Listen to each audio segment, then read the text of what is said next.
Assalomu alaykum. Mani ismim Muhsin Hisomiddinov. Kurash bo'yicha 5 karra jahon chempioniman. Go'sht tengridan ham ko'p musobaqalar g'olibman. Kurash bo'yicha Osiyo o'yinlari, Osiyo olimpiadasining 2 marta chempioniman. 25 yildan beri kurashib kelaman. Dunyoning barcha davlatlariga kurashib chiqdim. Ko'p joyda chempion bo'ldim. Men uchun orzu edi Afg'onistonga kelish ancha yildan beri. Shu Afg'oniston qoldi, Afg'oniston vataniga kelib shu gilamlarda kurashish niyatim bor edi. Allohga behisob shukr bugun yetkazdi. Qahramon میگویند که اسمم محسن الدین است.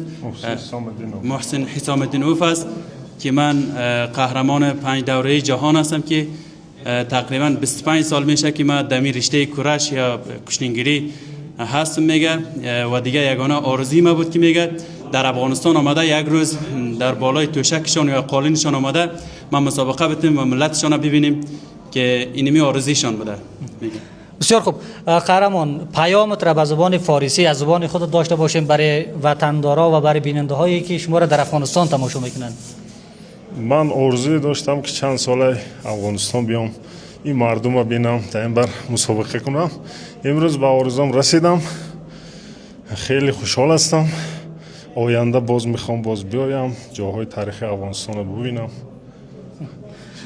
از مسابقات و از مردم افغانستان و از میزبانی افغانستان چه خاطره ای دارین برای مردم ازبکستان؟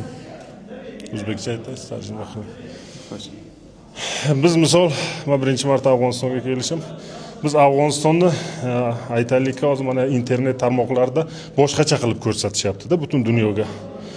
Men taassurotlarim umuman boshqacha edi. Afg'onistonga kelgandan keyin bildim, ko'p u ma'lumotlar hammasi yolg'on ekan. Xalqi juda ajoyib, tinchlik, oromlik, misol bizda juda vahimali qilib ko'rsatishardi-da.